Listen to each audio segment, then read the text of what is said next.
मंगलवार को समाजवादी पार्टी ने लोकसभा चुनाव के लिए 16 उम्मीदवारों का ऐलान किया, लेकिन कुछ ही घंटों बाद सपा के ही एक नेता ने नाराज होकर पार्टी से इस्तीफा दे दिया। एक और अखिलेश यादव को कांग्रेस से सीट बंटवारे की टेंशन, ऊपर से अब अपने ही नेता के इस्तीफे से टेंशन और बढ़ गई।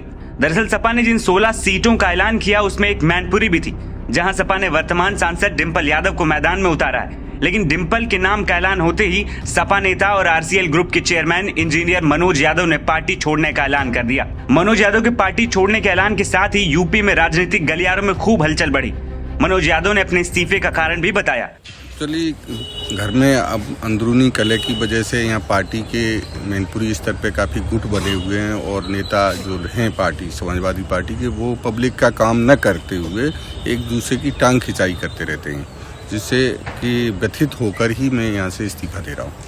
अब आप तो बड़े स्तर पे व्यापार भी करते हैं, समाजवादी पार्टी से ब्लॉक प्रमुख भी रहे हैं, अखिलेश जी के काफ़ी करीबी माने जाते हैं, तो कोई ऐसा रास्ता नहीं निकला कि इस्तीफा न देना पड़ता?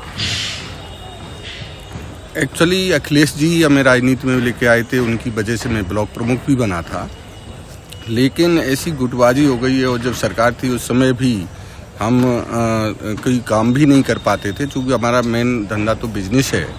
और आज जब बीजेपी की गवर्नमेंट है तो उससे कई 10 गुना करीब 5-6 हज़ार करोड़ के हम काम कर रहे हैं। तो वहाँ एक तो नीतियों से भटक गए, दूसरे एक दूसरे की टांग खिंचाई करते रहते हैं और एनडीए सरकार की जो नीतियाँ हैं उनसे प्रभावित होकर मैं सपा पार्टी को छोड़ रहा हूँ। क्या लग रहा है कि मोदी जी के टाइम में देश में सरकार ठीक चल रही है? हाँ, मोदी जी के टाइम में अर्थव्यवस्था 5वें नंबर पे पहुंची है, दुनिया में देश का नाम हुआ है और खासकर इंफ्रास्ट्रक्चर में काफ़ी अच्छा काम हुआ है। गडकरी जी की रोड सेक्टर में बहुत बढ़िया काम किया है, तो एनडीए सरकार बहुत बढ़िया काम कर रहे हैं, मोदी जी भी बहुत बढ़िया काम कर रहे हैं। प्रभावित हैं आप उनसे? हाँ, कहीं ना कहीं जरूर प्रभावित। बात करें मनोज यादव की तो उनका वर्तमान ठिकाना मैनपुरी का स्टेशन रोड है, लेकिन वे मूल रूप से करहल विधानसभा क्षेत्र के गांव नगला राजा के रहने वाले हैं। अखिलेश यादव इसी विधानसभा क्षेत्र से विधायक हैं। मनोज यादव ने उनके और उनकी पत्नी डिंपल यादव के लिए चुनाव प्रचार भी किया था। बताया जाता है कि मनोज यादव का शुरू में सियासत से कोई वास्ता नहीं था, वो लोक निर्माण विभाग में कार्यरत थे। अखिलेश यादव से जान पहचान होने के बाद वो समाजवादी पार्टी में शामिल हो गए। 2016 में सपा के टिकट पर घिरोर ब्लॉक प्रमुख का चुनाव भी जीते।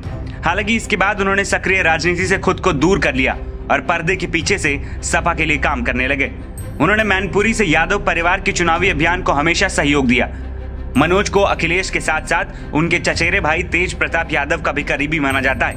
तेज प्रताप मैनपुरी से सांसद रह चुके हैं। यूपी विधानसभा चुनाव 2022 के पहले मनोज के घर पर आयकर विभाग की टीम ने छापा भी मारा। उस समय यह मामला काफी सुर्खियों में था। इससे पहले साल 2019 के लोकसभा चुनाव से पहले भी CGST की विजिलेंस टीम ने मनोज यादव के ठिकाने पर छापेमारी की थी।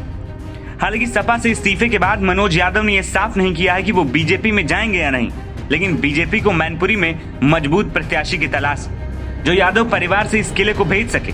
मनोज यादव ने जिस तरह से सपा की आलोचना करते हुए वर्तमान भाजपा सरकार के कसीदे पढ़े हैं, ऐसे में माना जा रहा है कि वो भगवा दल के संभावित उम्मीदवार हो सकते हैं और अगर ऐसा हुआ तो डिंपल और सपा के लिए मैनपुरी को भेजना मुश्किल हो जाएगा। NBT ऑनलाइन की रिपोर्ट।